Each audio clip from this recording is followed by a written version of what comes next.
Good afternoon and welcome to the Fox 5 Live Zone. I'm your host, Guy Lambert. Thank you so much for joining us on this Veterans Day, a day in which we honor those who have served our country. President Trump doing just that, speaking at this very moment at Arlington National Cemetery. Let's take a live look in. To every veteran, we love our veterans. We say the words too often left unsaid. Thank you for your service. Thank you very much.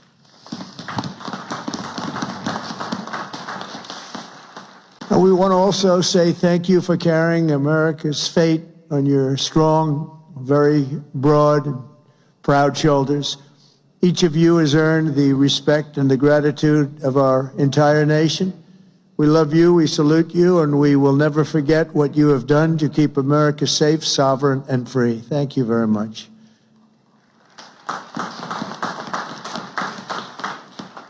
And we're also honored to be joined by a great man. He will go down as a great man someday. Speaker Mike Johnson. Speaker. Wherever you may be, Speaker. We love you, Speaker. There he is, right there. Good. Got a good location. He always gets a good location. And congratulations to you and to John and to everybody on a very big victory. We're opening up our country. Should have never been closed. Should have never been closed. I want to thank Secretary Doug Collins, who's outstanding, just done a fantastic job for the veterans. We have a 92% approval rating. We took that up from 38% from a certain previous administration that we won't mention. Also, Secretary of War, we like the sound of that better than the other. Secretary Pete Hegseth. Pete, thank you very much. Thank you, Pete. Great job. Our great Attorney General, Pam Bondi. Pam, thank you very much. Thank you. Secretary Doug Burgum. Doug, thank you. Thank you very much for being here, Doug. The #1 energy person anywhere in the world, acknowledged. I was amazed that he took the job, and he did it without hesitation. What he gave up, what Doug gave up, what all of them gave up, nobody would ever know, but Secretary Chris Wright, #1 anywhere in the world, acknowledged. And drill, baby, drill, Chris, right? Drill, baby, drill. The energy prices are way down, and they're going further. Secretary Linda McMahon, education, moving education back to the states, Linda, right?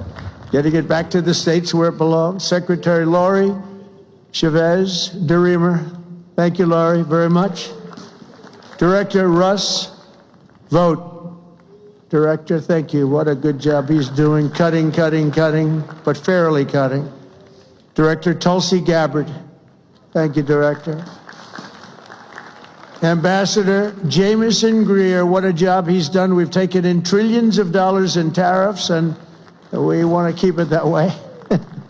It's been good for our country, I can tell you, including national security. General Dan Kane. General, thank you. He's a real general. And congratulations on wiping out the nuclear capability of Iran in about a matter of seconds once they got there. They traveled a total of 37 hours, but once they got there, they were very quick. And also to many other very distinguished guests. We have an amazing group of people. I'd like to name every one of you, but I think a lot of people would be upset. It's a little cold.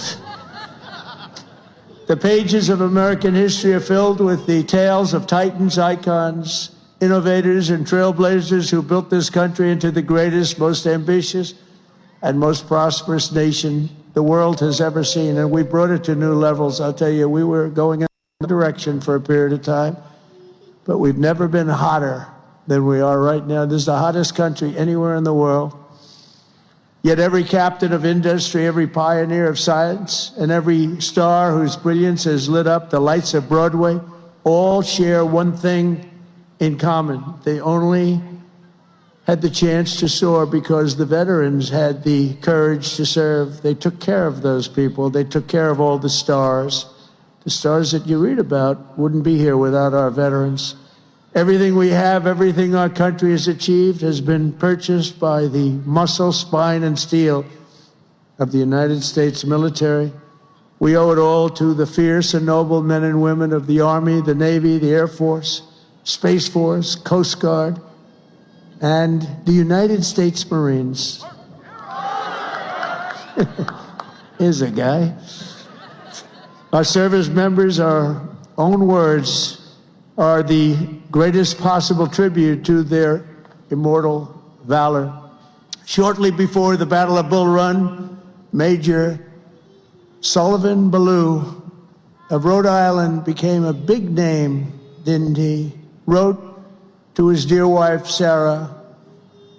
He said, "I know how great a debt we owe to those who went before us," he said, "and I'm willing, perfectly willing, darling, to lay down all my joys of this life to help maintain this government and to pay that debt."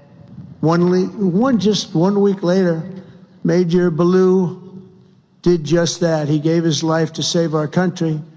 On the night before he jumped into the dark skies over Normandy on D-Day, Colonel Bull Wolverton knelt with his men in prayer. "Dear God," he said, "we ask only this, that if we die, we must die, and we as men would die without complaining, without pleading, and safe in the feeling that we have done our best for what we believed was right. We must do what is right." Colonel Wolverton, too, died for us so bravely in battle. Today, we remember with overwhelming gratitude the more than 1 million American service members who have made the supreme sacrifice and laid down their lives for the good old USA. Generation after generation, America's warriors have left behind the comforts of home and family to face violence, evil, and death so that our families could know joy, goodness, and peace. We honor them so strongly. Our heroes have lived through unthinkable nightmares so we could live the American dream, and the American dream is coming back again, stronger than ever before, and you'll see that as the next few years evolve. They have volunteered to give their last breaths to all of us so that we could breathe free. And today we know without any doubt in our hearts that after 2.5 centuries, America stands tall because America's veterans stood so strong. And soon our country will be stronger than ever before. The American veteran has forged a legacy of gallantry and daring without parallel in human history. In September 2009, Army Captain William Swenson was driving through the Afghan mountains when his convoy was ambushed by over 60 Taliban insurgents. He and his comrades were pinned down for hours without artillery or air support. A fellow soldier was shot in the chest, and Captain Swenson crossed an open field to aid his brother in arms. People said, "Don't do it, Captain, don't do it." He did it. When the terrorists closed in around them and demanded their surrender, Captain Swenson threw a grenade at the enemy and rallied his men to break their advance.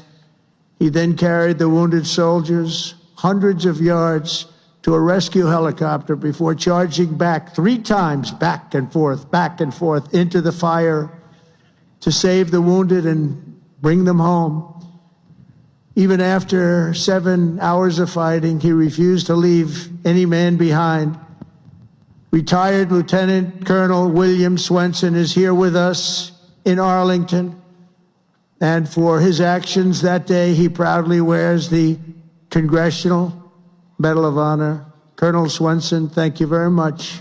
Thank you very much, please. Thank you. Thank you very much.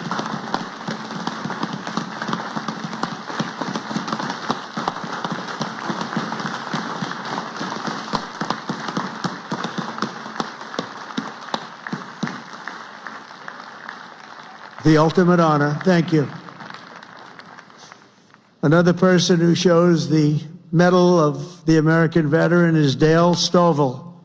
As an Air Force helicopter pilot in Vietnam, Captain Stovall was assigned to rescue a downed American airman deep in hostile territory.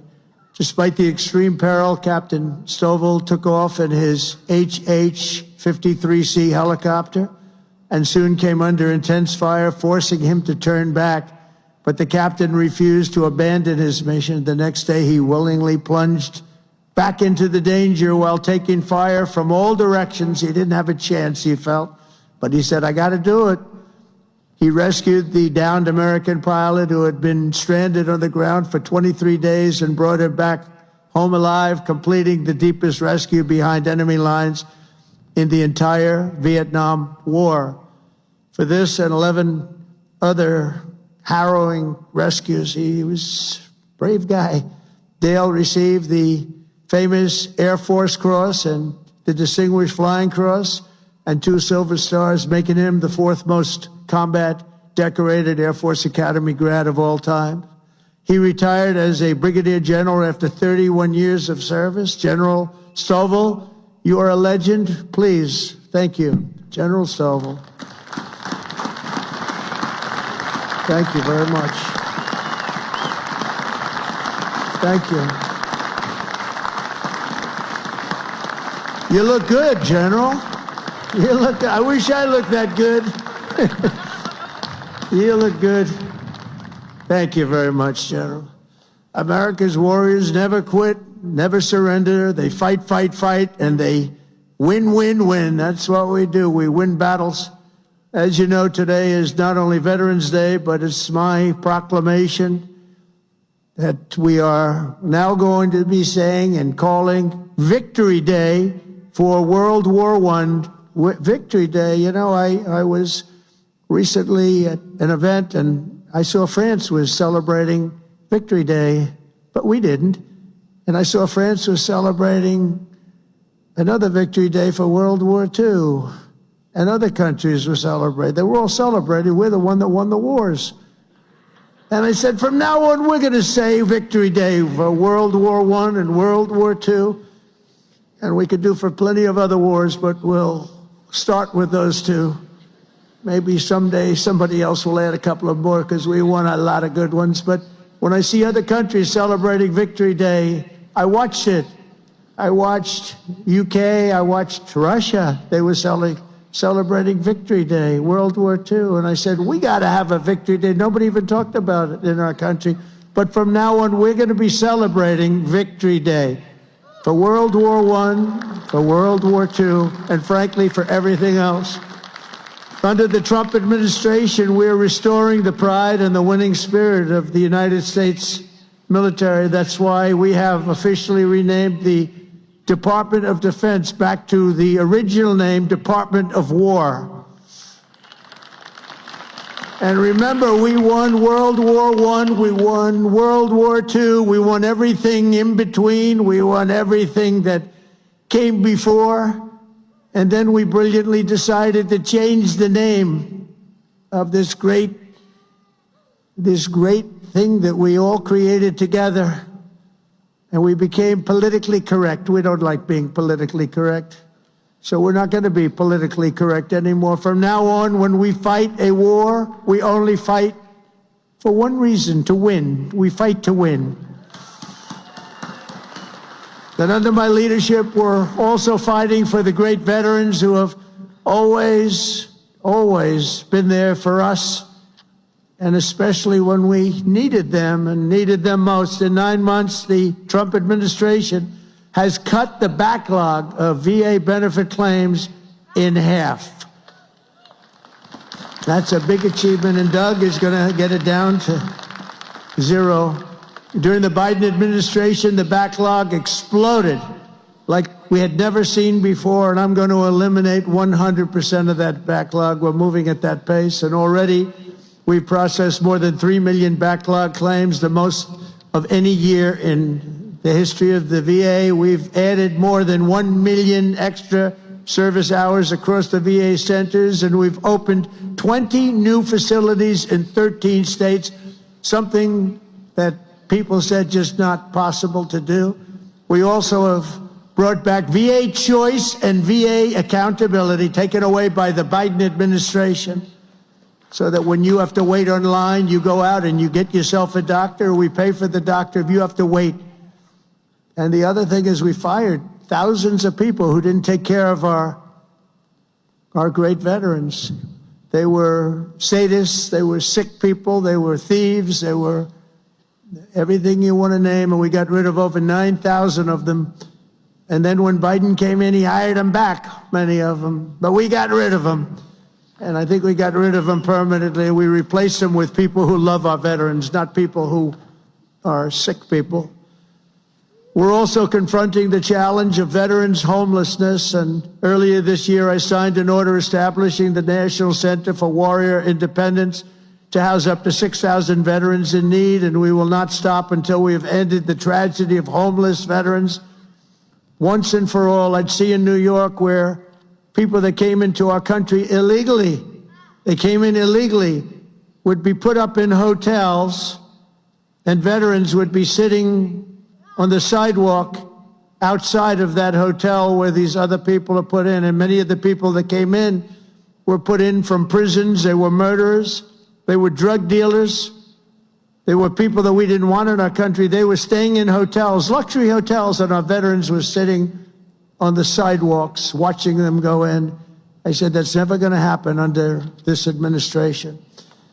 I also signed the VA Home Loan Program Reform Act because no veteran should be kicked out of their home for what they call a late payment. It's not happening. And I'm pleased to report that since January, the veterans' unemployment rate has fallen by more than 26%. That's amazing. Work hard on that. And I also want to give a very special thanks to all of the veteran service organizations that work so hard. They're all represented here today, but they work so hard on behalf of our great veterans. And one of the heroes who reminds us of why we fight for those who served in uniform is Army Major and West Point grad Jonathan Turnbull. In 2019, Jonathan was conducting an operation in Syria when a suicide bomber approached and detonated his vest, leaving Jonathan gravely wounded, so badly wounded they thought he had no chance. The injuries were so severe the doctors gave him, everybody, they just looked, they all cried. They knew him, they loved him, and they were just crying. They said, no chance. He was resuscitated 3 separate times and he underwent 22 surgeries, but he refused to give up. He wanted to live. He loved this country. He loved his family. He wanted to live. He was going through hell. I visited Jonathan at Walter Reed in 2020, remember it so well, and today I'm delighted to say that Jonathan is not only alive, he is here with us, back on his feet, and living a great life alongside his beautiful wife, Samantha, and their 3 incredible children. Jonathan, Samantha, please, God bless you. God bless you. Thank you. Where are you? There he is. There he is. Beautiful. Thank you very much. Thank you. You're a tough guy. You're a tough one. Nobody could have gone through what you went through. He's doing good, isn't he, huh, Samantha? Thank you very much, both. And in conclusion, from the very beginning of our country, our great American flag has always been shielded and protected by a special caste of citizen who has stepped forward to safeguard liberty's cause. When danger came, when duty called, when Almighty God asked, who had the will and the strength to defend the land of the free, each and every American veteran stood up and said, here I am, send me, here I am. They've come from every corner of this nation, from the cornfields of Iowa to the hills and valleys of California, from the steel towns of Pennsylvania to the vast plains of Texas, from the banks of the mighty Mississippi to the 5 boroughs of New York City.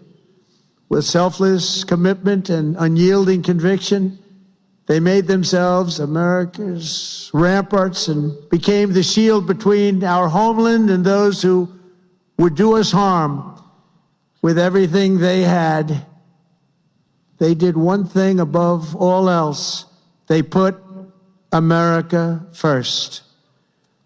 on the decks of destroyers, beneath the thunder of cannon fire in the cockpits of our beautiful B-2 bombers. Aren't they beautiful now? We respect them so much. What a job they did. That in an instant completely obliterated Iran's nuclear capability, of which we have just ordered, I have to say, many more of the updated versions of that incredible piece of art. They defended the American Republic, dispensed American justice, crushed the enemies of freedom, and vanquished the forces of wickedness and evil. That's what we've been doing. Because of what every veteran has done today, the flame of liberty shines bright. The people of our nation sleep safe. The American dream surges forward, and our magnificent destiny stands more splendid and glorious than ever before.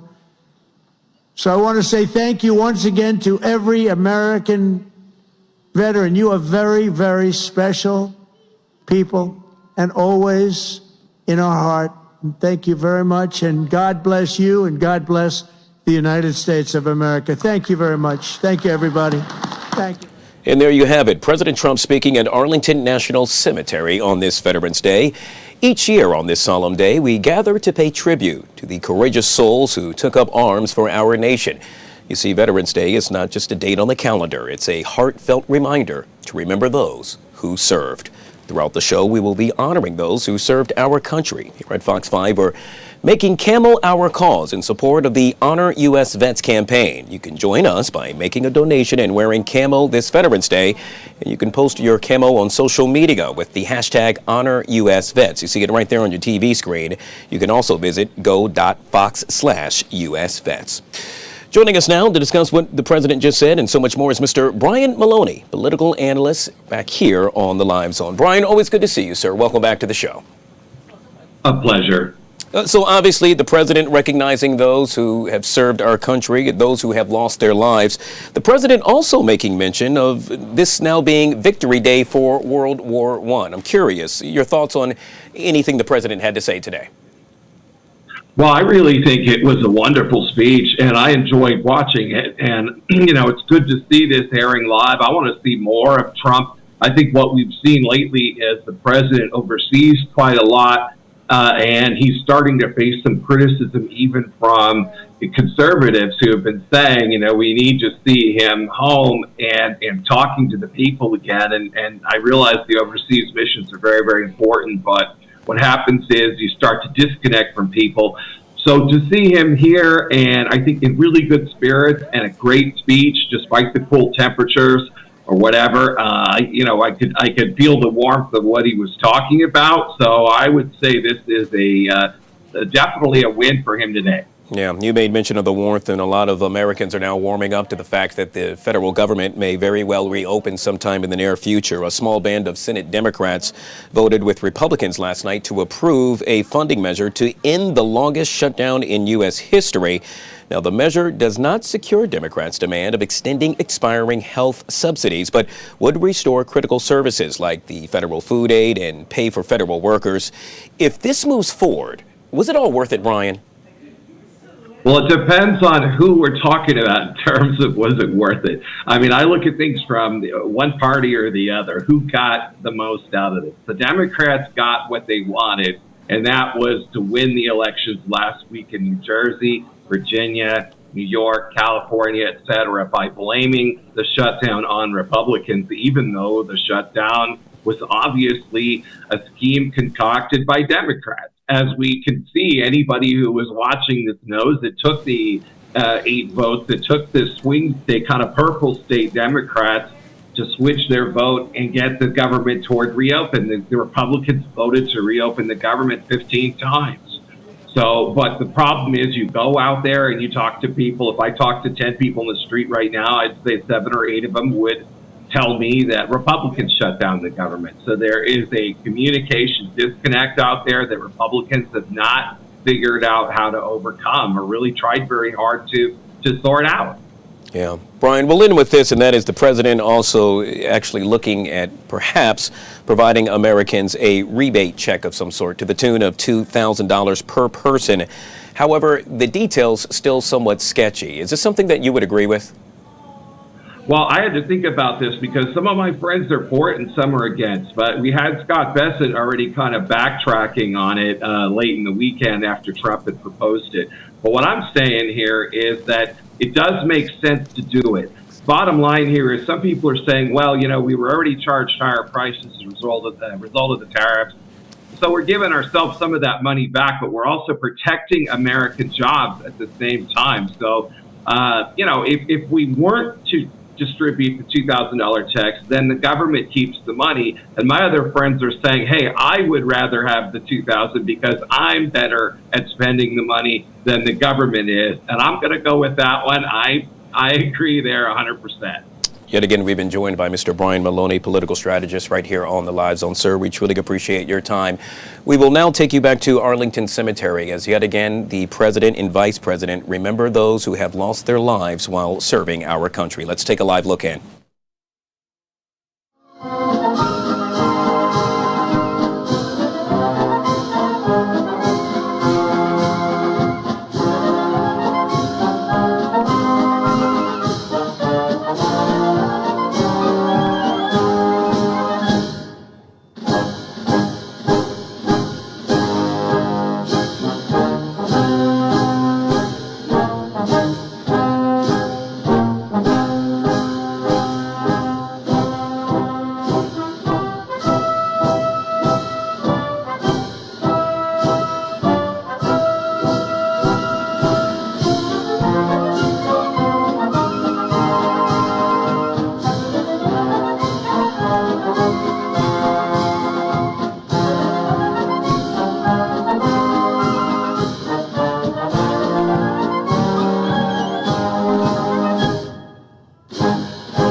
This concludes the 2000. Yet again, President Trump and Vice President J.D. Vance paying their respects to the fallen soldiers at Arlington National Cemetery on this Veterans Day.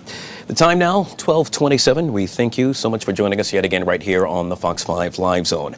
Well, as tens of millions of Americans who rely on the nation's largest federal food assistance program have been caught in a weeks-long swirl of Trump administration court orders and anxiety since the U.S. government shutdown has called their ability to, well, quite honestly, figure out what's going on in their lives, many continue to ponder, will they receive the assistance that they need? Joining us to discuss this and so much more is Young Voices spokesperson Sophia Hamilton on the Live Zone. Sophia, we truly appreciate you being patient. Welcome to the show. Thank you so much for having me today. So as of today, where does the Trump administration stand with regard to being in compliance with the latest court ruling? It's confusing.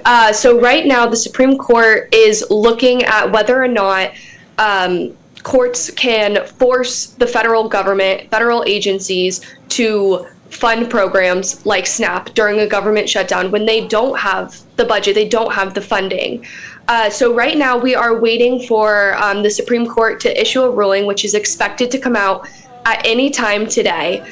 So we are waiting to hear whether or not the agency, the U.S. Department of Agriculture, will be forced to fund SNAP through November.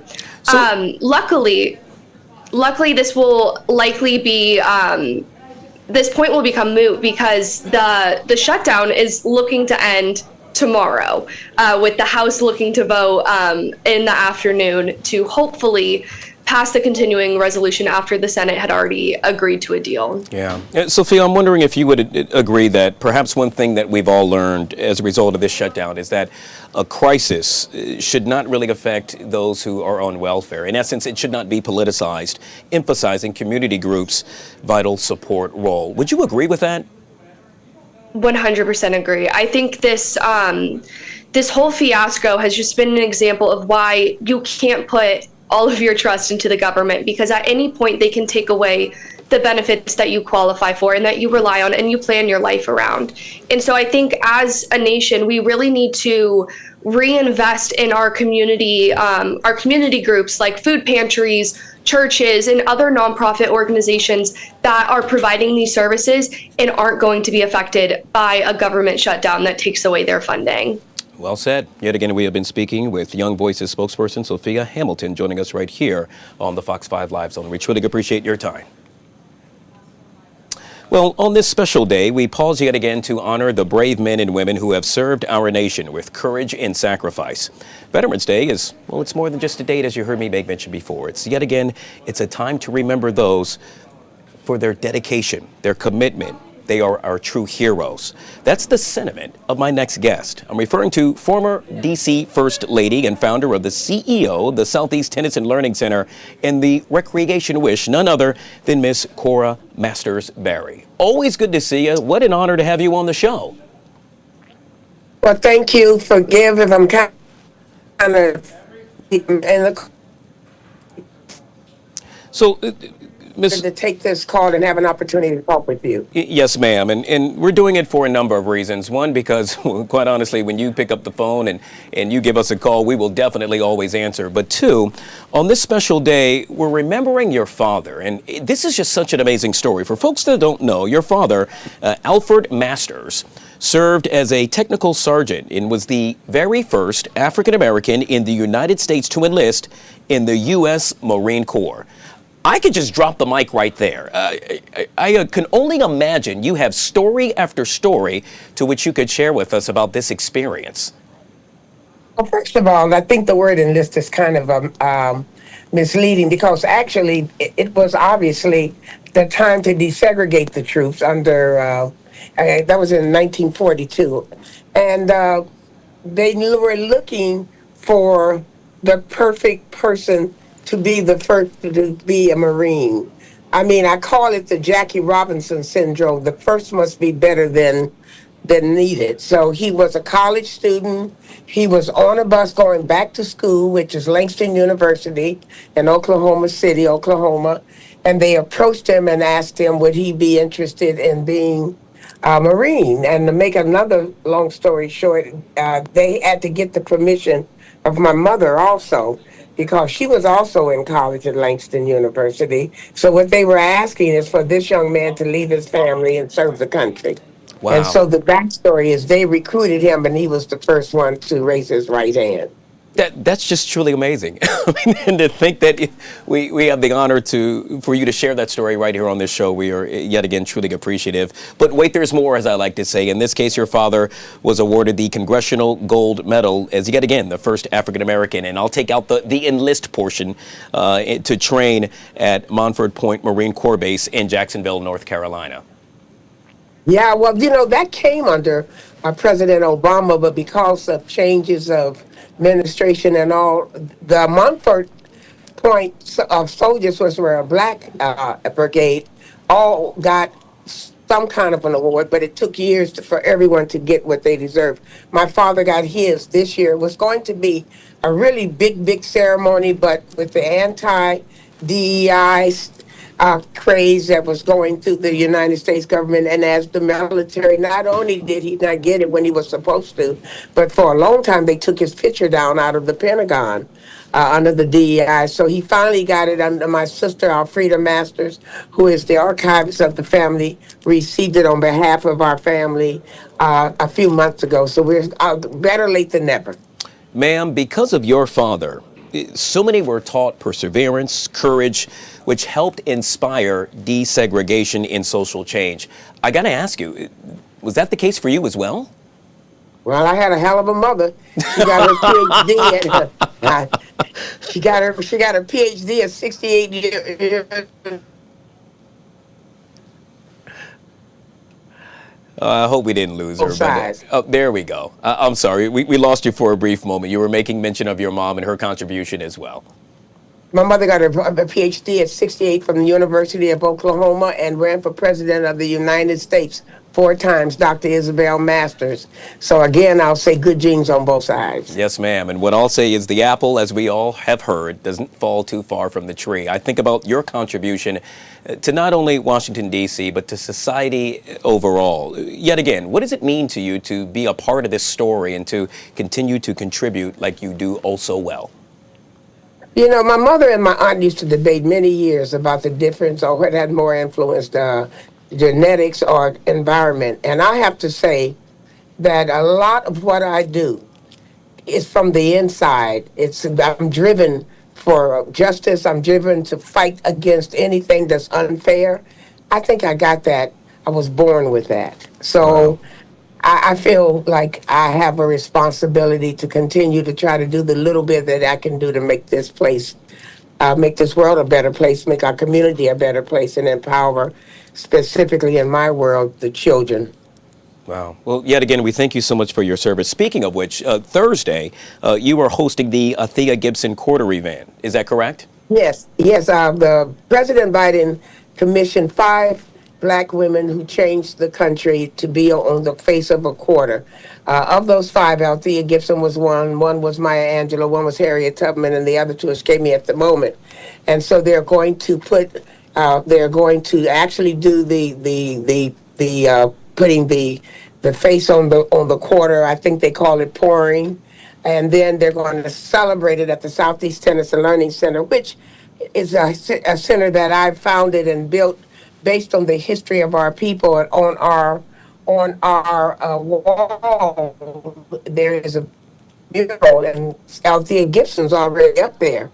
So I'm excited about it. I think it's the perfect place to be, to hear in the legend of a woman who picked up a tennis racket and at a very humble beginning and changed the face of tennis. And 75 years later, we're celebrating that too. Wow. Well, not only are we celebrating her, we are celebrating you and your contribution yet again to the nation's capital and society as a whole. We have been speaking with the former D.C. First Lady and founder and CEO of the Southeast Tennis and Learning Center and, oh, by the way, the Recreation Wish, Miss Cora Masters Berry. It is such an honor to have you on the show. Thank you so much. All right, folks, we'll take a quick break. You're welcome. We'll be right back.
All right, guys, back here on the Fox 5 Live Zone. So nice, we had to do it twice. In this case, bring back Brittany Alexander, joining us for our Tuesday Talkers. Yes, Single Tuesday, too. Happy Singles Day to everybody out there. Did you know that's the day today? Yeah. Also Veterans Day. Thank you for everybody in their service who is in that world for sure. Well, if it's Singles Day, it's my day. That's what I'm saying. It's my day too, guys. What's up? Taco Tuesday and Single Day sounds about right. Let's do it. 2 singles, ready to mingle.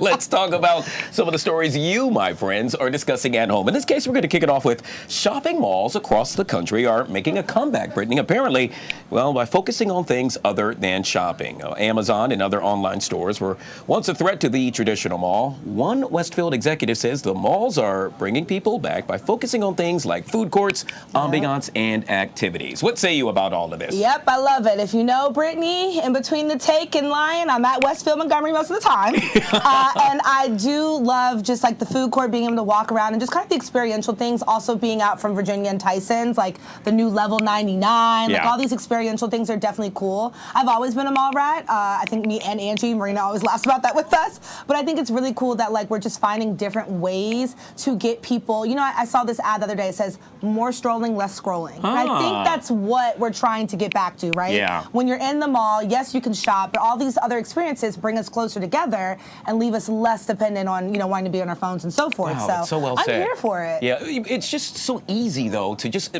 you know, open my phone, click on whatever I want to purchase. And literally walk, right. Yeah, I mean, so I can understand why malls are having a hard time, but yet again, as a kid growing up as a teenager, that's where we went. That's where we develop our social skills. Don't even get me started. Movie theaters on Fridays. Yes, Mom. I know you remember all the asks. Wow. All right. So, you know, let us know what you're doing. I love it. Yes. Hashtag let us know if you're a mall person or Live not, Zone. right? Yeah. Remember, it used to be called mall rats. Yeah, literally. That used to be a period of time. Hey, let's move on to this. A lot of folks talking about this. This got a lot of buzz. I saw this earlier on Good Day DC. A woman going viral for rejecting her boyfriend's wedding proposal. And her reason for doing it?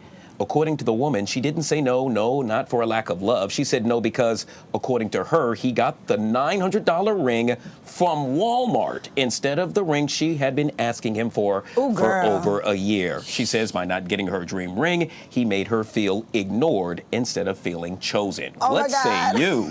This is so petty. I hate being put on the spot. When you said 900, I literally, like, my heart sank. I'm like, look, I know not everybody has, like, all the means in the world, but, like, who knows what that conversation was, right? Like, if she showed him this ring, she really wanted it. He made it seem like he was going to get, I don't know. I'm sure if that was me, I'd be like, is this a joke, babe? Like, babe, I love it, but, like, now here's the thing, though. Love is love. A ring shouldn't matter, right? Even in marriage, like, at the end of the day, it's about the partnership. So why are you dumping him over a ring? That's kind of crazy. Like, how was that? That sounds like a shallow relationship in the first place. Well, but it also feels like he's playing games with her, and I don't have time for that. Yeah, I mean, we're taking a look at it. What she actually, I mean, their text exchange back and forth. You know, wow, so everything I just did didn't matter to you?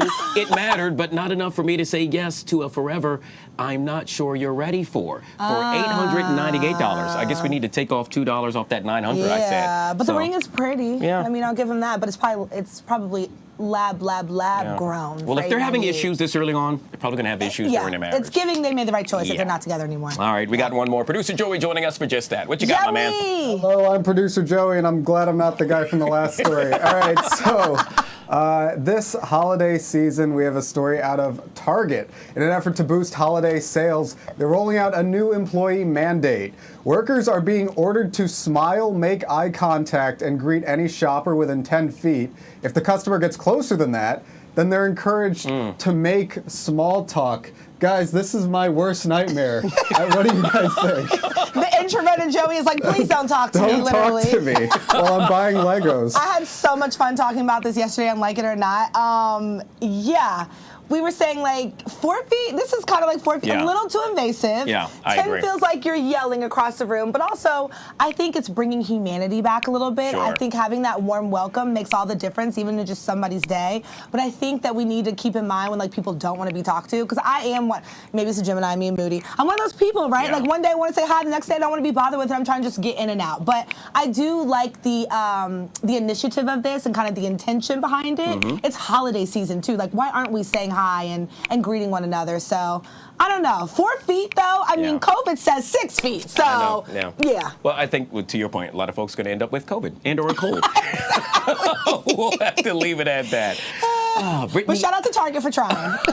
Or as we call it, Target. Thank you. Brittany Alexandra joining us. Always good to see you All guys. things, as we call it, our Tuesday Talkers right here on the Live Zone. We'll take a quick break and we'll be right back.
All right, folks, back here on the Fox 5 Live Zone. Well, as a thank you to military heroes on this Veterans Day, Wayback Burgers will donate 10% of all app and online sales to the Tunnel to Towers Foundation.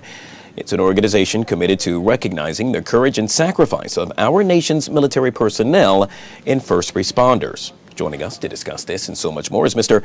Patrick Conlon. He is the president of Wayback Franchising, LLC. Patrick, good to see you again, sir, and welcome to the show. Thanks. How's everybody doing? Oh, we're doing pretty good. And I got to tell you, you all are doing great stuff over there. In this case, giving back in a major way. And I'm curious, what made you and the organization want to do just that on this Veterans Day? Well, we always like to give back to the communities that we do business in. And we've been doing this with Tunnel to Towers. I think this is our 4th or 5th year doing this on Veterans Day. And great organization that gives back to mortgage-free homes for Gold Star and fallen first responder families. So they do a great job, and we're just happy to do a small part to help out those people. Yeah, so many would argue, Patrick, that, well, it's the little things that matter, myself included. In this case, I'm making reference to, well, it's not really a little thing, and it's really a big thing, and I hold it just like this, and I get a chance to bite right into it, talking about your burgers, my friend. Yep, 2 hands. You got to use 2 hands. We like them a little bit messy. All of our beef is fresh, never frozen, and the burgers are cooked to order or made to order. You know, it's not prepared sitting under a heat lamp waiting for you. When you place the order, that's when the cook starts making it. Yeah. So and with that burger, nothing goes better with a great burger than an old-fashioned milkshake. So you have to get one of those. That's so funny you bring that up. Well, if we're going to talk milkshakes, we might as well talk Sundays as well, because I think today is National Sunday Day as well, correct? Yep, and we have a great ice cream, Oreo ice cream with chocolate syrup in there for a terrific Sunday treat after your burger and milkshake, if you have room for that. And go ahead and order those today, and 10% goes back to the Tunnel to Towers Foundation. Yeah. And anyway back across the U.S. Patrick, I remember, gosh, it's been quite some time, and I'm not going to date myself, but my uncle served in the military, and I believe he served, it was Korea. And I remember having a conversation with him, and one of the things that he said, that he just could not wait to get back to the States, so that, yet again, it was the food, and to know that you're aligned with that, the good old American hamburger. What does that mean to you and the organization? One of our themes is nostalgia, and going back to a time and a place in your mind, and that feeling of belonging and comfort food. And comfort food is very personal to everybody. It's different for everybody. So, we want that when somebody bites into one of our burgers to get that sense of nostalgia, get that great service that we're lacking in a lot of places around the country right now. But we pride ourselves on that service that we give in our restaurants, and really make you feel like you're walking into somebody's home when you walk into a Wayback Burgers restaurant. Yeah, we'll end with this, Patrick, and that is perhaps some words you'd like to share yet again to our veterans, those who have served our country, as we remember those not only that continue to serve, but those that we've lost and that have fallen, if you will. Any last words? Just can't imagine the sacrifice those people have given of themselves and their families. And we really appreciate what they do, and are happy to help out in any way that we can with this foundation and other foundations where we can across the U.S. with Wayback. All right, well said. And make sure you keep one of those burgers warm for me. I plan on stopping by later. Yes, sir. Yet again, Patrick Conlon with Wayback Burgers, kind enough to join us right here on the Live Zone. We truly appreciate your time.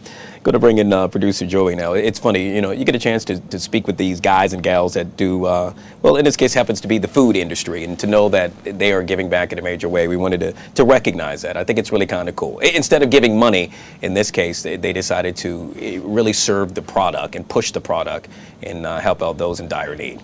I was hungry for that whole segment. Pulling the B-roll, just talking to it, and I see me still on Zoom, and he's smiling at that. You made me hungry, sir, Mr. Conlon. But Yeah, just a great way to give back. And it's, we've been airing all day since I got in the office this morning. Restaurants, diners, bars, things that are giving back on Veterans Day. Yeah. So if you're out there or if you're watching on YouTube, make sure to put this on your phone on the Fox Local app or on YouTube and go out to any of the restaurants we have mentioned today because they're ready for you. Yeah. Speaking of being ready, let's see if you could do two things at once, Producer Joey. Let's see if you can bring up the Camo for Cause. Yet again graphic while you join us live on it. There you go. See, that's a good producer for you. In this case, make Camo your cause, rather. Folks, we encourage you to scan that QR code so that you too can help us donate to those, yet again, that are in dire need. It's all about giving back on this day, and that's exactly what we plan to do throughout the day right here on the Fox 5 Live Zone. Hey, before we go to break, real quick, Joey, I wanted to bring this up because it caught my attention earlier today, and I said, dear God, we got to talk about it, being that we're talking about donating. In this case, the Mega Millions jackpot, which continues to grow after not a single ticket matched all 6 numbers in last night's drawing. Now, the jackpot surged to, get this, $754 million, with the next drawing set for Friday. Lottery officials say more than 400,000 tickets did win some kind of prize, but just not the big one. So you know what I'm going to ask. And matter of fact, you go first. If you win, should you win, what's the first thing you're going to buy? I was going to say like a car, but you said $750 million? Uh-huh. Okay, a million cars. 750 million cars. I want a Camaro in each color, each hexadecimal color code of the rainbow. I will have a Camaro in that color, and I'm going to put 12-inch rims on all of them. How about you guys? Well, that's a lot of 12-inch rims you're going to have there, my friend. It's so funny, and you being a Gen Zer, hey, I fully get it, and no slight. I want more cars. But I think it's all about saving in this day and age. You could probably take, 20 million, blow 20 million, and still have, I don't know, a good 300-400 million left. And so that's what I would do, enjoy life a little bit. I can tell you one thing, the last time you see me here. And I think I'm not alone. I think everyone would pretty much say that. But so good luck to those of you all who hope to play. And remember, you got to play to win. I think that's the DC Lottery phrase, but we're adopting it right here on the Live Zone. All right, we're going to take a quick break, guys. We truly appreciate you watching. And yet again, we are honoring and remembering those on this very special day. Yes, it is Veterans Day. We'll be right back.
And welcome back to the Fox 5 Live Zone. We are now 2 minutes away from the top of the hour. Obviously, today it is all things surrounding Veterans Day, a day in which we honor and remember those who have lost lives, the fallen soldiers, and those who have served our country. Earlier today, President Trump had this to say from Arlington National Cemetery. The pages of American history are filled with the tales of titans, icons, innovators, and trailblazers who built this country into the greatest, most ambitious, and most prosperous nation the world has ever seen. And we brought it to new levels. I'll tell you, we were going in a direction for a period of time, but we've never been hotter than we are right now. This is the hottest country anywhere in the world. Yet every captain of industry, every pioneer of science, and every star whose brilliance has lit up the lights of Broadway all share one thing in common. They only had the chance to soar because the veterans had the courage to serve. They took care of those people. They took care of all the stars. The stars that you read about wouldn't be here without our veterans. Everything we have, everything our country has achieved has been purchased by the muscle, spine, and steel of the United States military.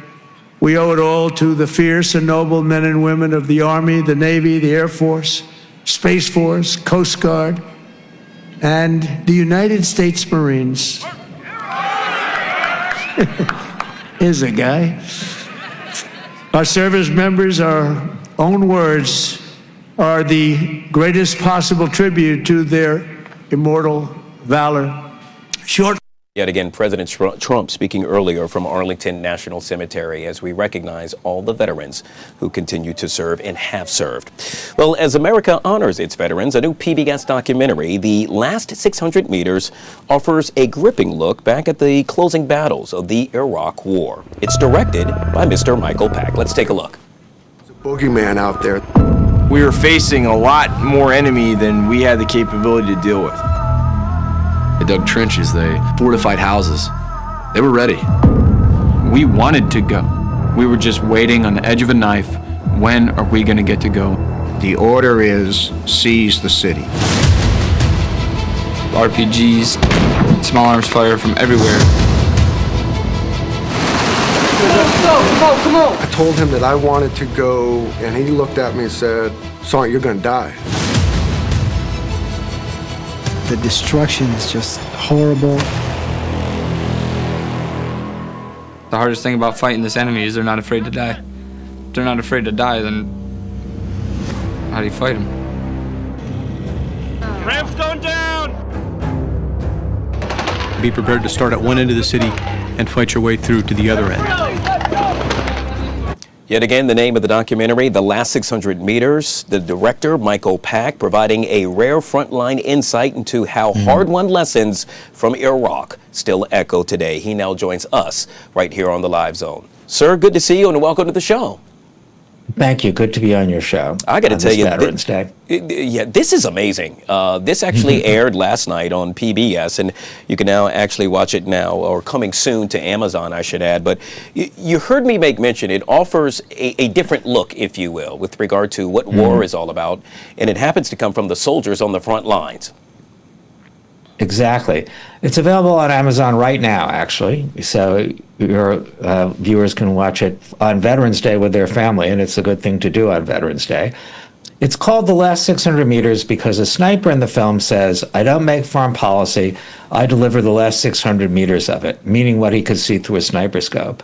And that's what we tried to stay true to in this film, to portray these battles, as the clip says, the biggest battles of the Iraq War, the biggest battles since Vietnam, without politics, from the point of view of the people who fought there. They look right at camera, they talk about what they did, and we have footage of them in battles. They talk about footage that they're in, and we want to tell you what it's like to fight these battles. They're the biggest battles on Veterans Day. Well, it's appropriate to think about other things about veterans, PTSD, their challenges coming home. I think at one level, veterans want to be remembered by what they did, what they and their fellows did and sacrificed for us in this country. And that includes the Iraq War. People have mixed feelings about the Iraq War, but whatever you think about it, we should celebrate those people that put their lives at risk for us.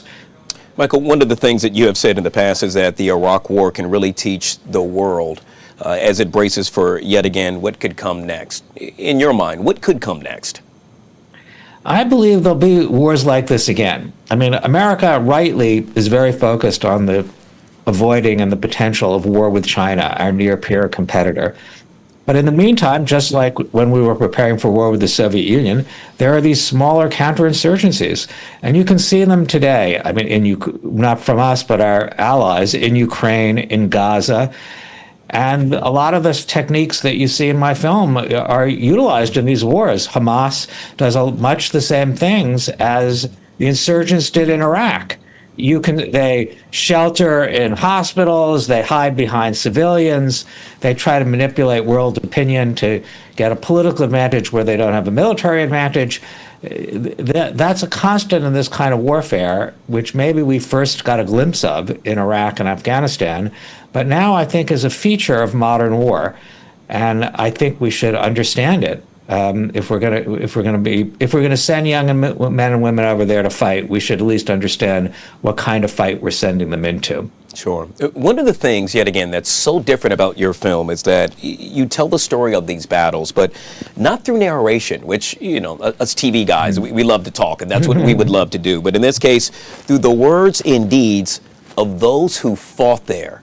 Yet again, it's just truly amazing. It's something that you don't really see on an everyday basis.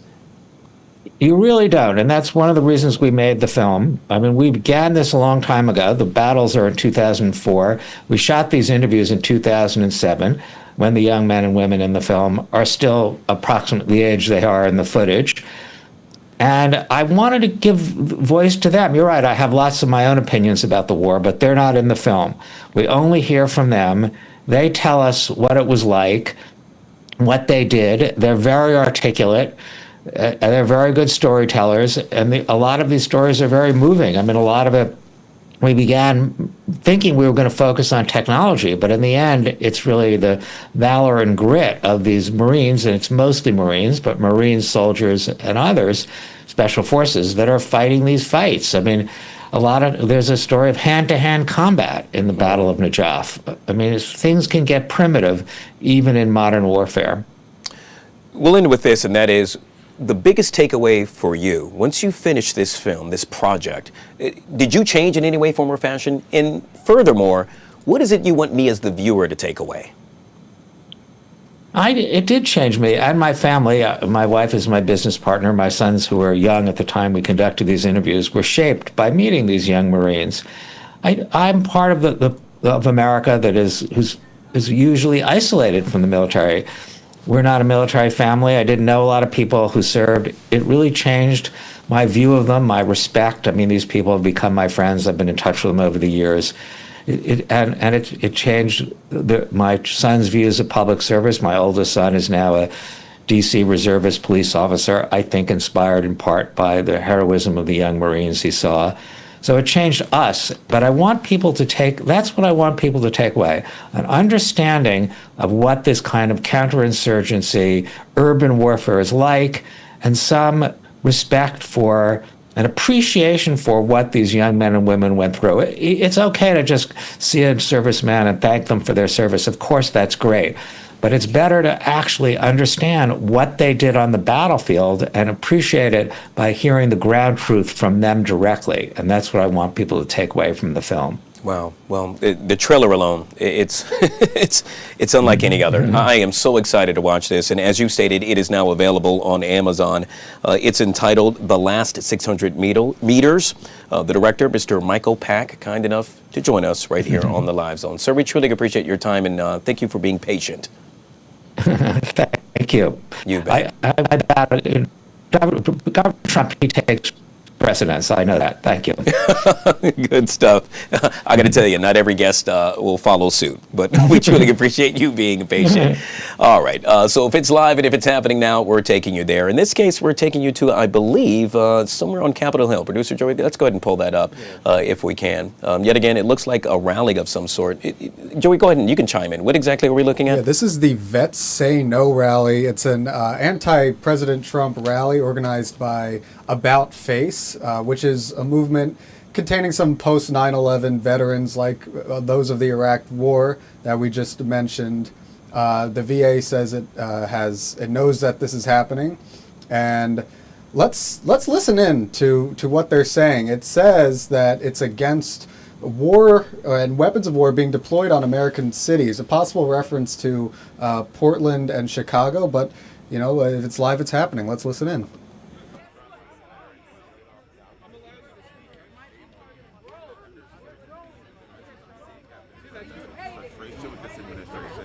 Not just over.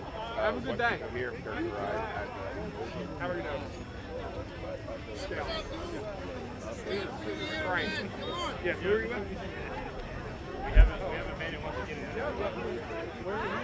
Who's he with? What we are framing as an overzealous president. Now, one thing that's been interesting, speakers we've been hearing from, is that this criticism also extends to the shutdown we just saw, specifically the fight.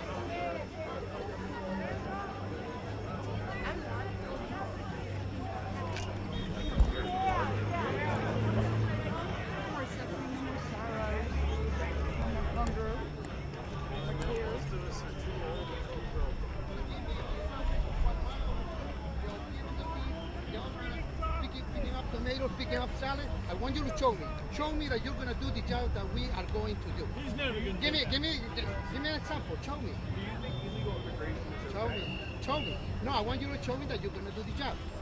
Well, that we do. I think Americans will do it. Are you a Christian? Are you a Christian? Why are you talking? Are you a Christian?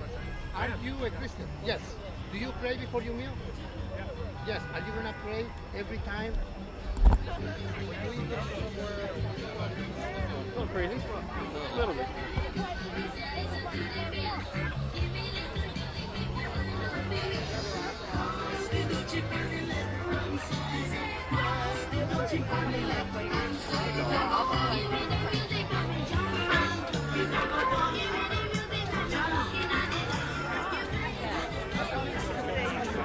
I think you had another guy with like a brown coat.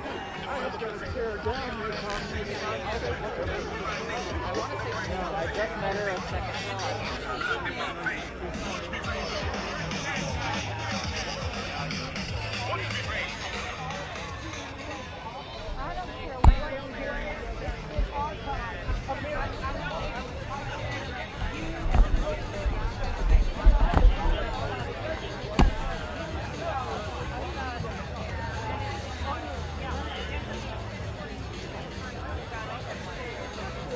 All right, yet again, you have been watching Vets Say No. It's somewhat of a protest and or rally that's taking place right here in the nation's capital as they are asking you to stand with vets and take action against corruption.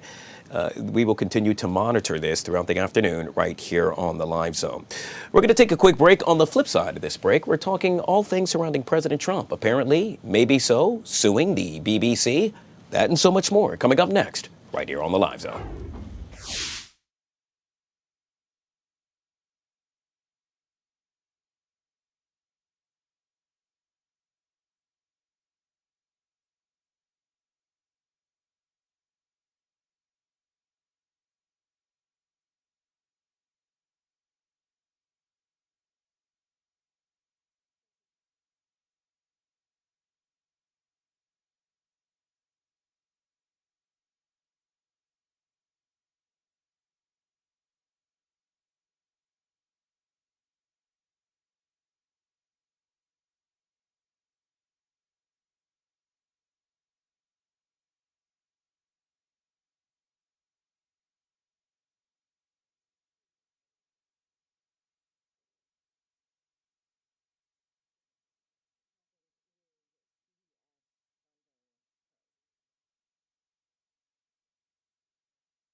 All right, guys, back here on the Fox 5 Live Zone. Well, Donald Trump has grabbed the headlines after threatening to sue the BBC for, count 'em, $1 billion for what the corporation has accepted was a misleading edit of his speech on January 6, 2021, during the Capitol Hill insurrection. Joining us to discuss this and so much more is Miss Marlo Greer, I apologize. She is the federal trial attorney and founder of Greer Law. Ms. Greer, I can't be the only one that gets tongue twisted when I say your name so fast time and time again. It's always good to see you. It's always good to see you as well, and I'll try not to get tongue twisted over Guy. See, tongue twisted. It's a whole thing. I got to tell you, it's a big thing with regard to what's happening surrounding the BBC. I actually got a chance to really dig into this yesterday, and the president just really outraged with regard to what the BBC aired versus what he actually said. I watched it in its entirety, and, well, I guess I can't be objective here, but I would have to agree with the president. He was right. They changed his words. I think it's a matter of editing and splicing what he said versus, going to fight versus going to cheer you on. And so with this lawsuit, we're going to spend a lot of time on wording and what does that actually mean? And did they edit it such that it sounded like he was trying to incite violence? And, the question really is, when was he doing this? When did he say, let's go fight versus let's go cheer them on? We know what was going on in the Capitol at the time. And I think that all of those circumstances are going to have to be looked at to determine whether or not fight at that point was truly incendiary. Yeah. One thing we do know is that this is not the first rodeo for the president with regard to suing, let's say, a media outlet. He has been very successful throughout the past year or two in doing just that. So it appears as though he's headed down the right direction to perhaps, yet again, win another lawsuit. He has, absolutely. And as a lawyer, I must say, well, hey, I think that's great, right? Because people normally hate lawyers, and I don't really like it when people hate lawyers. Trump, on the other hand, does not hate lawyers, and he often uses them as a sword.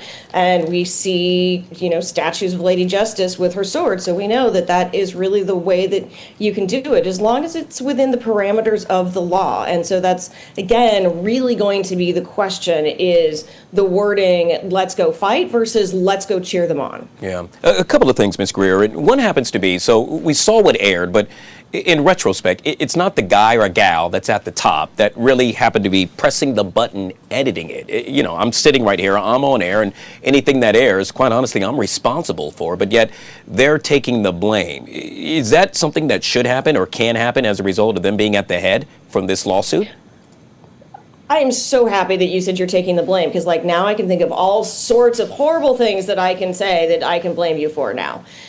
No, actually, the way that it is, I think it's important that the entity take responsibility at the top. So, for instance, with what I do or what you just said, I'm responsible if something else happens. And so if my staff makes a mistake, I'm responsible for that mistake. And I think it's a very good idea to put that foot forward and say, hey, there was an editing mistake here. The question becomes was it a purposeful editing mistake? Were they trying to damage Trump? Yeah. All right. So yet again, we still don't know if it happened to be intentional. At least I guess we'll never know. But the president now perhaps plans to sue for $1 billion. Is that realistic?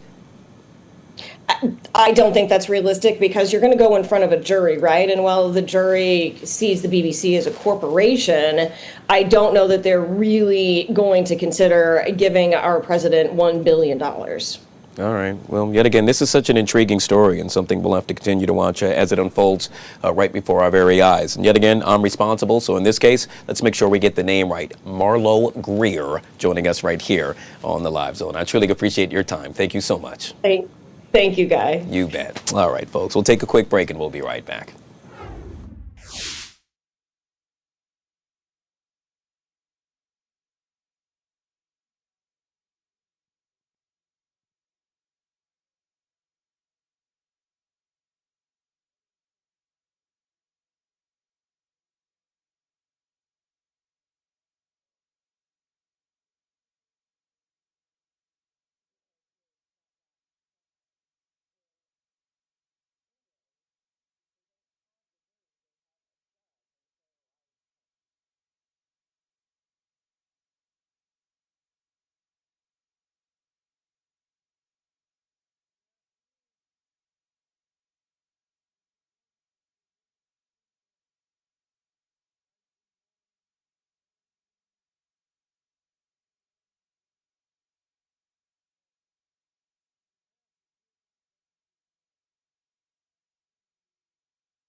Folks, back here on the Fox 5 Live Zone. Well, the FBI has issued a warning to state and federal law enforcement agencies that criminals impersonating immigration and customs enforcement agents have carried out robberies, kidnappings, and sexual assaults, urging agents to identify themselves clearly.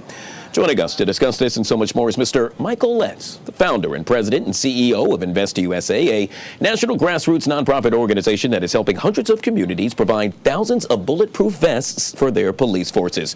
Michael, always good to see you, sir, and welcome to the show. Always a privilege with you, Guy. We thank you for the opportunity. Yes, sir. So at least 5 incidents, and correct me if I'm wrong, but 5 incidents have now involved suspects wearing ICE-style gear or falsely claiming to be immigration officers. If that's the case, that's a problem. Oh, there's no question it's a problem, and it's going to get worse, Guy, because they think they have found a niche here, especially with what has happened with mainstream media trying to be critical of what's going on with ICE and its agents, portraying them in a negative light. And so what perfect opportunity for those who are nefarious, those of criminal minds, to get some gear that looks similar to what ICE is. And then, of course, part of the issue has been they've been claiming that agents have not identified themselves. Well, actually, they have. It's on their gear, their badges you can clearly see. But because of the fact that they have said that agents have not properly identified themselves, the criminals are taking advantage of that and using similar type paraphernalia, not badges, because they're hard to come by. And of course, impersonating an officer is a felony all within of itself. It's a whole different classification.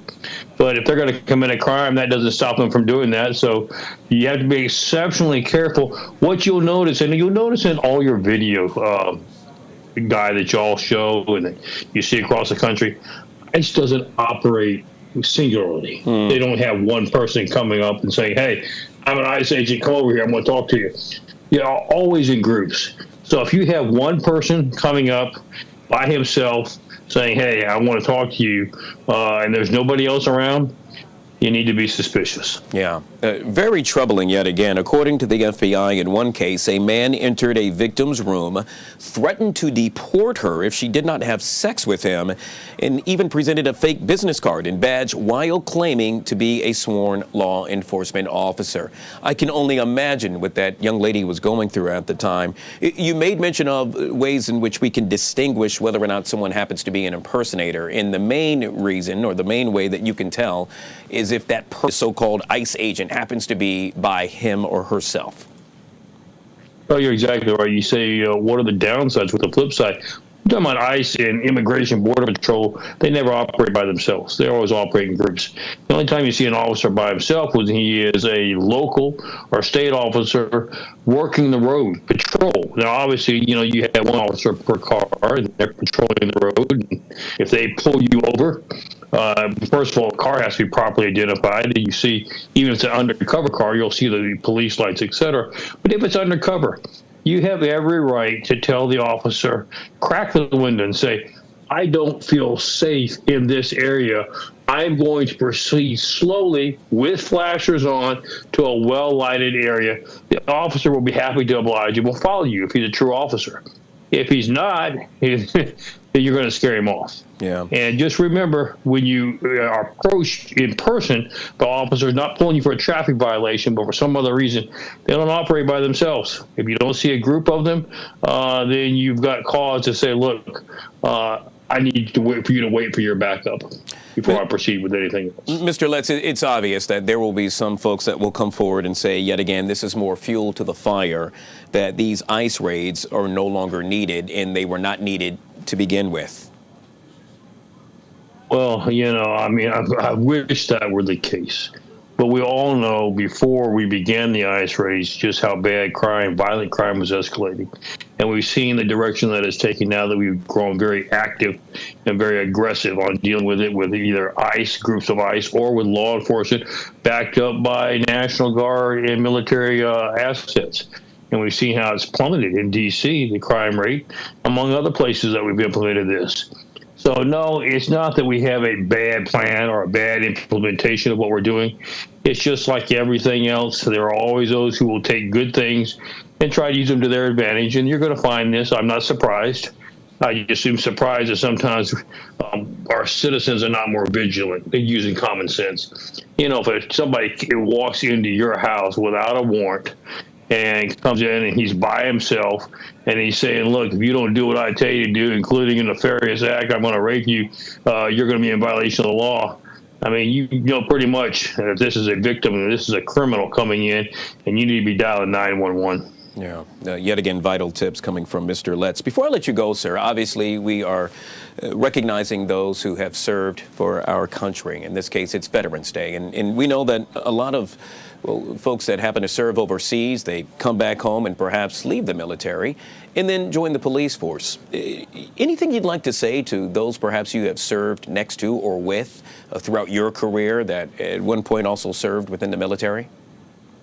Yeah, in fact, to give your listeners a little nugget of knowledge here, 80% of law enforcement are former service members. So that's how high the position is. So let me first of all take the opportunity to say thank you, not just for your service. I've been there before, not just for your service to your country, but for your continued service to your community. And that's what it's all about. You have an attitude. You're a special person.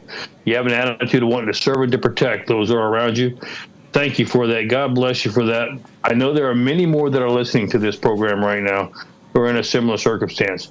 Can I ask you, because we are depleted and you know that our forces are way down over the years, would you consider coming back and serving for a period of time once again to your community, help us get this area safe and secure for all Americans? Thank you so much for your service. Yet again, we've been speaking with Mr. Michael Letts, founder, president, and CEO of Invest USA. Sir, it's always a pleasure to have you on the show. Always a pleasure with you, Guy. God bless, stay warm, and God bless America. Good stuff. All right, folks, we'll take a quick break and we'll be right back.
All right, guys, back here on the Fox 5 Live Zone. It is now 1:30, against the bottom of the hour. Time for a little celebrity dish on this Tuesday. And joining us, as he always does on a Tuesday, but in abbreviated but remixed version.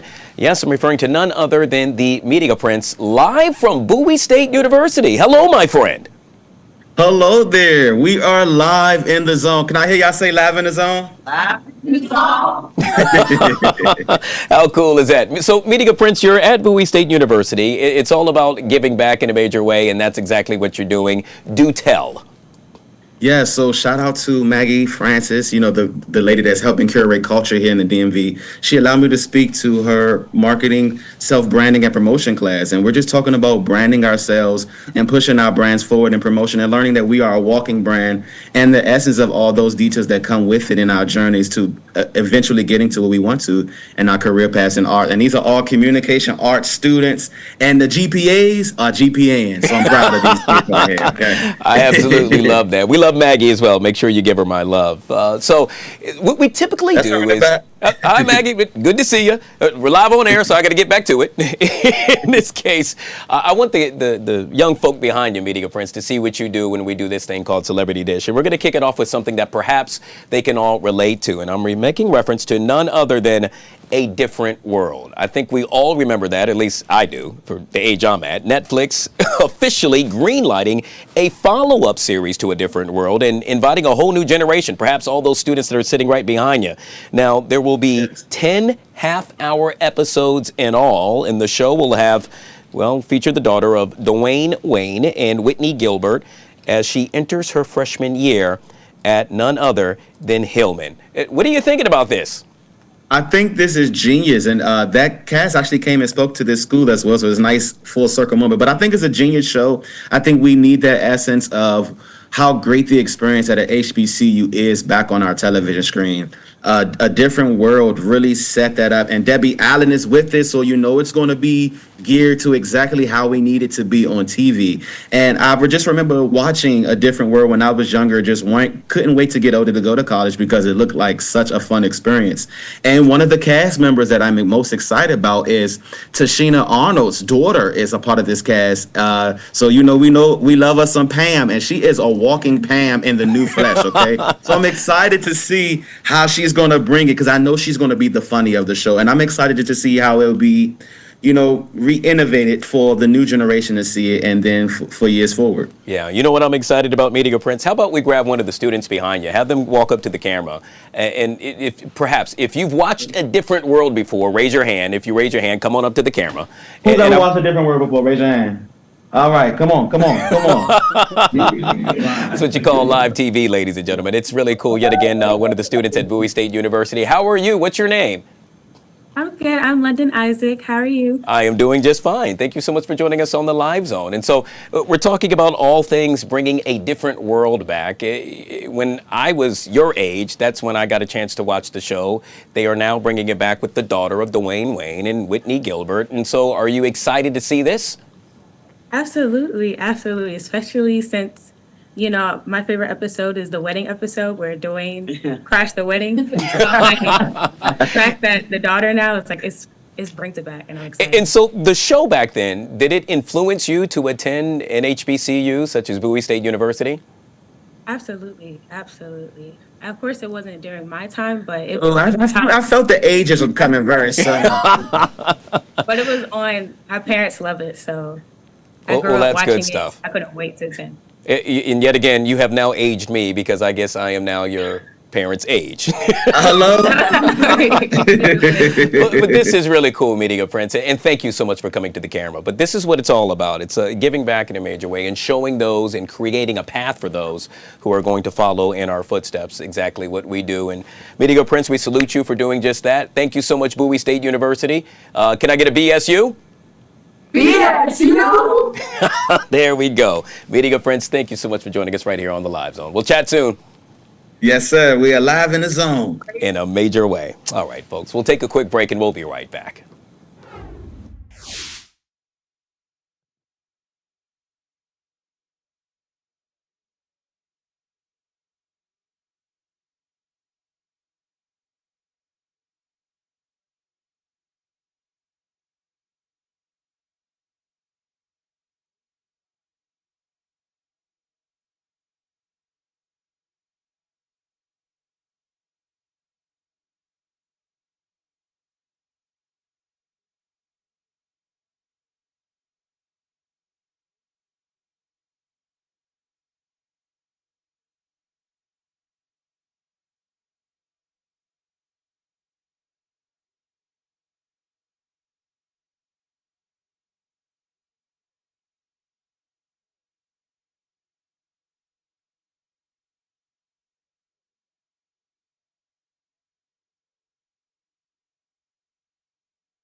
All right, guys, back here on the Fox 5 Live Zone, we are following two, in essence, developing stories that are taking place right here in the nation's capital. I'm going to take you first. It appears to be just outside of Capitol Hill. Producer Joey, go ahead and join me on this one. This is the Vets Say No rally, correct? Yes, the Vets Say No rally taking action with an organization called About Face, made up of veterans of post 9/11 wars. There are protests like this. You're looking at the one in D.C., but also in Chicago, New York, Portland, L.A., Memphis, and Boston, all basically protesting, it says on the website, for democracy, their rights as veterans, and for the whole of the country. Basically spurred by the deployment of troops in U.S. cities. Those will be the main things that you hear. And you have been monitoring this throughout the last half hour. No violence or anything of that nature, correct? No, it's a peaceful protest, as is reported. Okay. And yet again, I made mention that perhaps it's on Capitol Hill. If you take a look directly in front of you, you see the Capitol right there. So apparently it's occurring not too far from there. Meanwhile, over at the Vietnam Memorial Wall, well, they are remembering all things surrounding veterans. Yes, as they observe those who have served and continue to serve. Let's go ahead and take a live look at. Squads and Searchlights Association. 28th Infantry Division, 28th Infantry Association, the Black Lions, Quezon Veterans, A6 Intruder Association,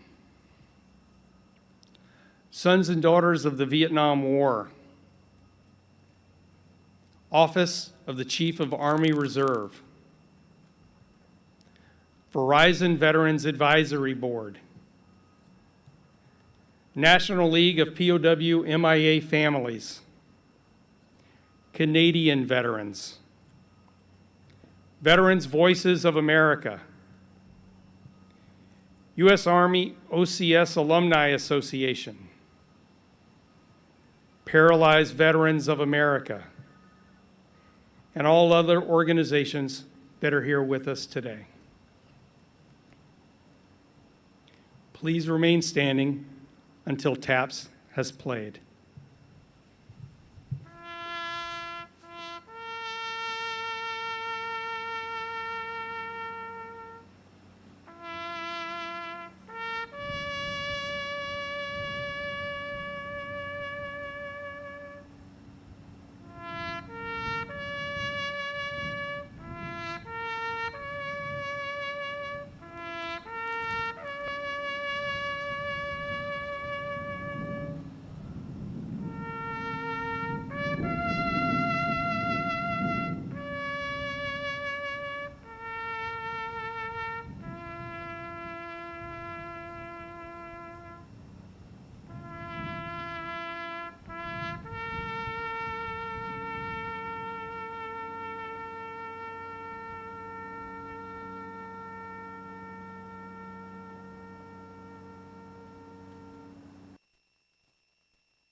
Yet again, remembering those who continue to serve, who have served, and who have fallen on this Veterans Day.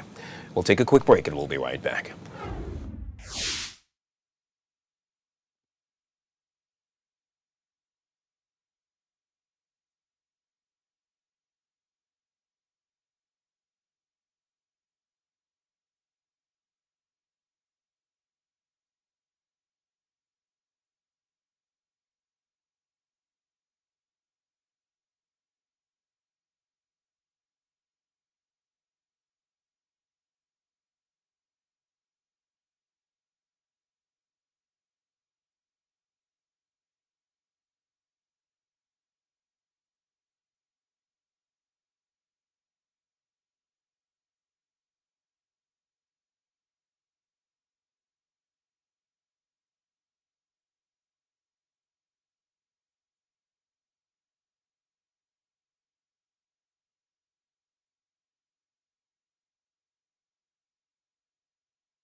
Our guest back here on the Fox 5 Live Zone. This guy really needs no introduction. Why? Because he's one of the co-hosts of Live Zone Primetime, along with producer Chris. Tony P joining us on the Live Zone. How are you, my friend? Good to see you, man. Oh, no, you don't want to shake my hand. I'm kind of sick. Oh, you right are? now. Oh, no, okay. See? So, Well, yeah, right. I should have told you that before we started. You know, it works for me. You know, at least I thought about you. You see? You are one of the kindest people I know. Not just here, but just around my life. My germs.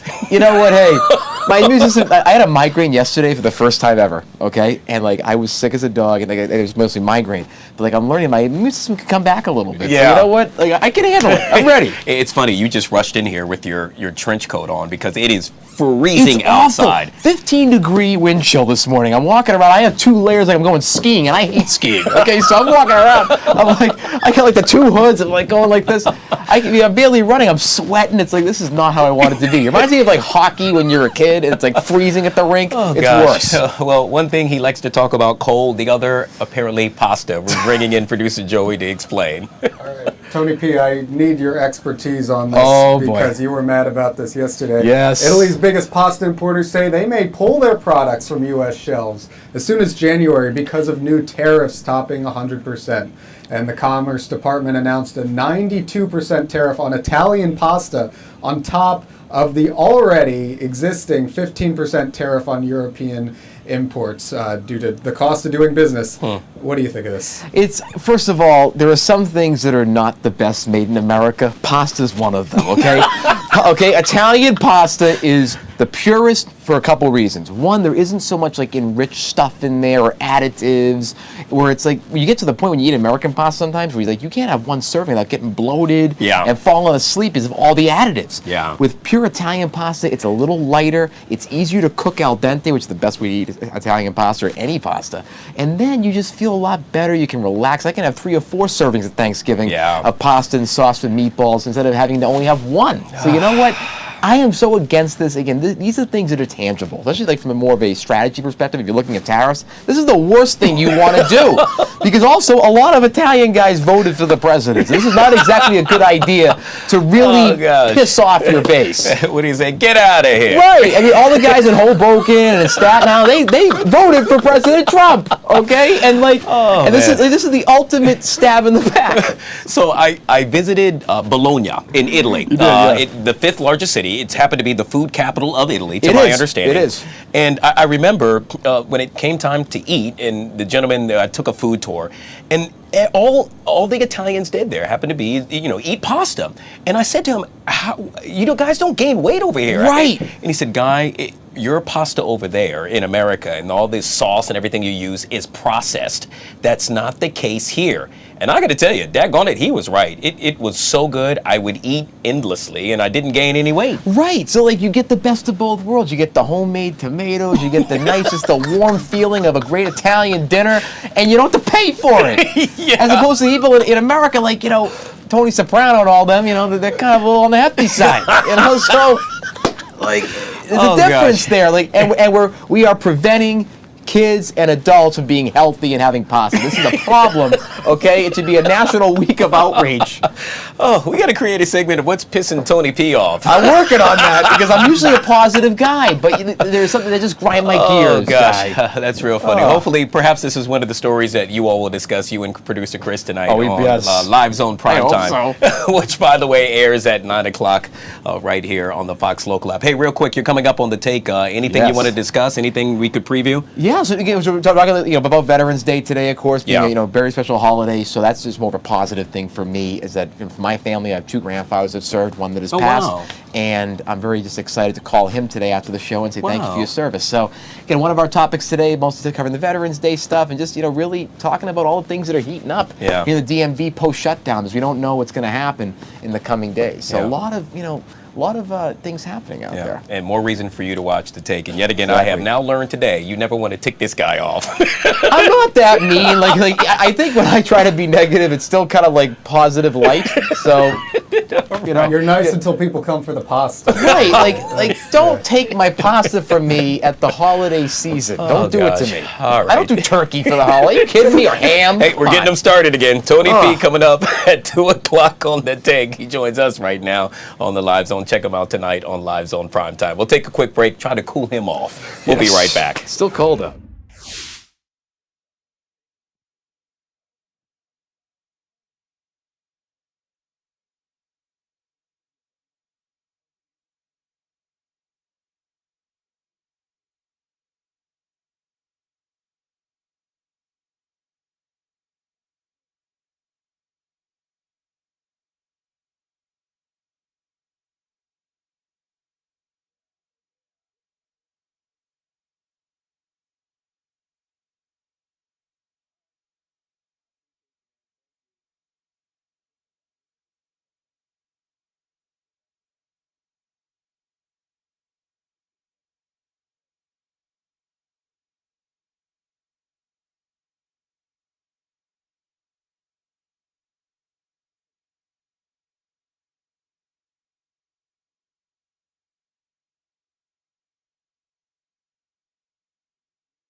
Chilly forecast. Hey, yeah, cold. I mean, Guy, so cold this morning, just about everybody hit the freezing mark. Oh, yeah. I couldn't believe it. When I stepped outside, I was like, wow, it is really cold. Yeah, it's January cold out there, and guess what? It's here to stay for the afternoon. The good news is it will not last the rest of the week. Oh, okay. This is it. Hey, you bring good news. One more afternoon for it. Yeah, just mid-40s this afternoon, and then we will we'll do brighter and warmer, milder. Time for a haircut around here later today. 37 in Washington. Winds out of the west at 17. See the feels like? That is your wind chill. Really? And if you watch my camera as they shake around. Yeah, I'm seeing a little shaking going on. Shaking a little bit. Yeah, so, boy, that's dry air. Dew point at 12. That is some dry stuff. You know, that's like touch the doorknob and you get a shock kind of stuff. Yeah. Yeah, this is like January. Okay, little cloud cover to start the morning. It was brisk, plain old cold across much of the area early this morning. A lot of upper 20s. We did hit the freezing mark for the first time this season at Reagan National at DCA. Okay. So even inside the Beltway, good hard freeze across the region. And it'll be a cool afternoon, mid to upper 40s. Look to the north. You see the snow flying this morning in parts of western Pennsylvania and western New York and north central Pennsylvania. That is impressive snow totals up there, a couple inches of snow. And you ready for some fun? Yes. New York City getting their first snowflakes of the season today. Wow. Yeah. Gosh, I keep on forgetting it's November, but yeah, I get. Well, I mean, look, listen, this is very early. I mean, obviously we do winter across the Mid-Atlantic and New England, but even by New England standards, snow in November 10th and 11th is a little on the early side. So, not expected stuff here to have this kind of blast of cold this early in the season. It was so cold; it was 37 this morning in Orlando. In Florida? Yeah. Wow. In Orlando.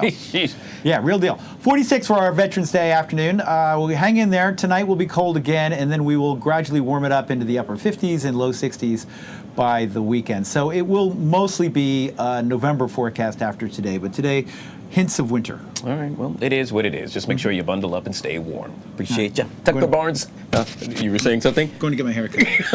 Okay, bye, my friend Tucker Barnes. All things weather and haircut. Joining us right here on the Live Zone. Folks, if you haven't already done so, make sure you download the Fox Local app and take that chilly forecast with you on the go. On the go, we got about a minute and a half left. Producer Joey, you wanted to tell us about some of the folks that happened to be joining us on the YouTube page earlier today? Yes, I do. All right, so I asked on the YouTube chat, how are you observing Veterans Day? We got a response from Joyce. Listen to this, praying for past families and future veterans. I love that term, future veterans, to describe someone in active service, because it's kind of the idea that you're over there now, but you are going to come home, you are going to be a veteran, we're going to honor you. Also in chat, people saying there should be a month of honoring veterans. So, you know, the spirit is in the air today, as they say. Yeah, well said. And we are recognizing the spirit, as you just made mention of. Let's go ahead and pull it up on the screen. You see it right there. It's all about Make Camo Your Cause. In this case, you can join us by making a donation and wearing camo this Veterans Day. Post your camo on social media with the hashtag HonorUSVets. To donate and learn more, yet again, click on that QR code you see right there. You can also visit go.fox/USVets. We truly appreciate you doing just that and taking part as we give back in a major way. On behalf of producer Joey, I'm Guy Lambert. We thank you so much for watching. We do this each and every Monday through Friday, 12 to 2. Tell a friend, and we'll do it again. The Take coming up next, right here on Fox 5.